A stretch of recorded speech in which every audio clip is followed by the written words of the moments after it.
I see my life as a series of scenes that I want to inhabit. You know what I mean? So it's like, as a little kid, I think the reason I worship films is because when I watch movies, I had religious experiences, right? I had what I never had in the synagogue. I had when I watched movies. Those were my temples. Sitting there in the dark, I was able to sample ecstatic illumination. I was able to sample subjective spaces that were overflowing with just everything, right? Grace, poetry, gratitude, ecstasy, really. Such a powerful medium. People don't give it the credit. They don't. They don't give it the respect they do. It's the same thing with many other aspects of life. People ignore rituals and they just overconsume and they're gluttonous. But anyway, so my thing with cinema is I would see a movie and I was like, I want to live that scene. I want to have that moment. It could be a moment in a movie. It could be a line, a dialogue between two characters. It could be a smile between two characters set to music, and it'll stay with me for 15 years. And I'll go and like live that. I remember when I first watched Vanilla Sky. I love Cameron Crowe, by the way. He's one of my favorite directors. Cameron Crowe, Danny Boyle, these guys, they're brilliant.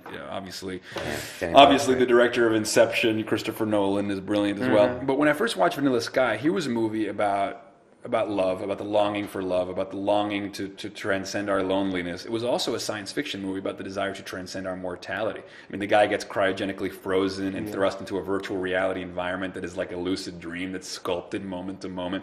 But ultimately, that movie was about him wanting to hold on to these perfect moments with Sophia, which is played by this beautiful Spanish actress called Penelope Cruz, set to, Cameron Crowe's gorgeous, transcendent soundtrack, whether it's Sigur Rós or Peter Gabriel.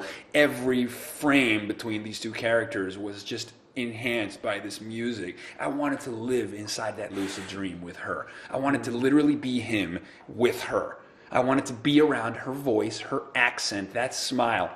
I don't think it's a surprise that, a few years later, my first real love of my life girlfriend when I was graduating college was this beautiful Brazilian girl that looked exactly, well, she actually looked like a composite of Penelope Cruz in Vanilla Sky and Virginie Ledoyen from the Danny Boyle movie The Beach. And this girl, she was Brazilian. She was an exact composite of those two characters, brunette with beautiful smile like that.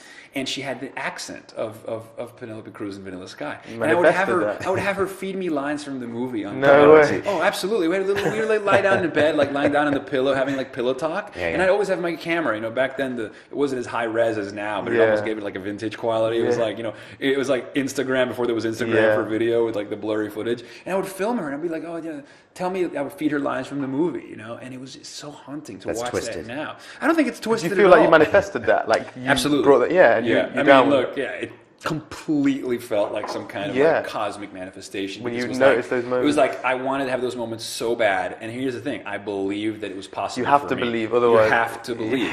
You have to believe. And I think that ultimately, George Carlin, actually, there's a great interview with the comedian George Carlin. He's talking about how he achieved what he achieved in life, how he was able to actually live out his dreams. And he talks about a book he read called Psycho-Cybernetics.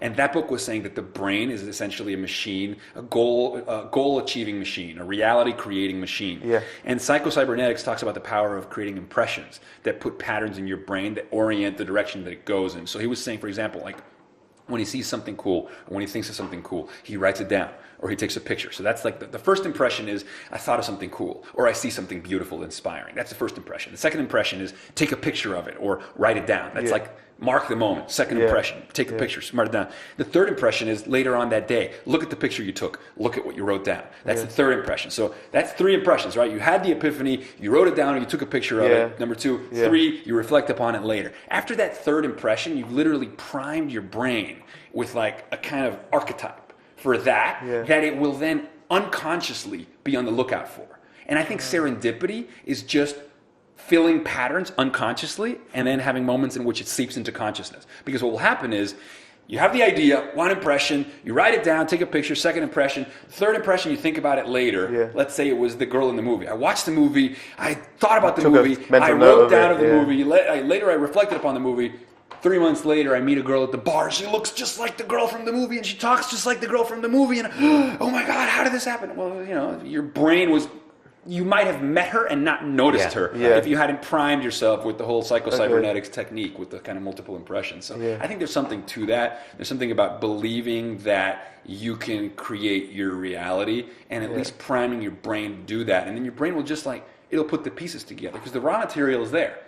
So, if reality is like a soup of the alphabet and just like a screenwriter, right? The letters are there. The alphabet is there. All the screenwriter has to do is pick the right letters and put the right words, and he can tell any story. Yeah. The screenwriter is God. He can author any story he wants. Yeah. The alphabet will allow for anything. There are no limits to what he can conjure up and bring into being. So if the raw material of reality is like that alphabet, and we are the authors of our life, then that metaphor is more than a metaphor because we can script it. You have done it. Yeah. I mean, why do you think I was getting such a kick of hearing your story? You know what I mean? Like just what you were telling me. You were saying, oh yeah, I came here, I moved here, and I was in finance, and then I got inspired from this podcast, and the thing, I wanted to start my own, and I did it, and all of a sudden, you're doing it, and here we are talking about it, and this thing that you thought would be cool to do, this thing that you aspired to create is like a living thing. Like this table, if I hit it, it hurts. It's solid. There is a tangibility evidenced here that was sort of uttered into existence by you as the sort of author of your life. And that's so we can manifest our destiny, is what you're saying. Yeah, those bumper stickers have depth to them. It's just that most people they think of those ideas in throwaway ways. Oh, it's just a bumper sticker. My mom had one. Your minds are like parachutes. They only function when open. I'm like, dude, if you read that sentence and pay attention to it, there's some profound truth in those sentences. Most people don't know how to apply that, unfortunately. Do you believe in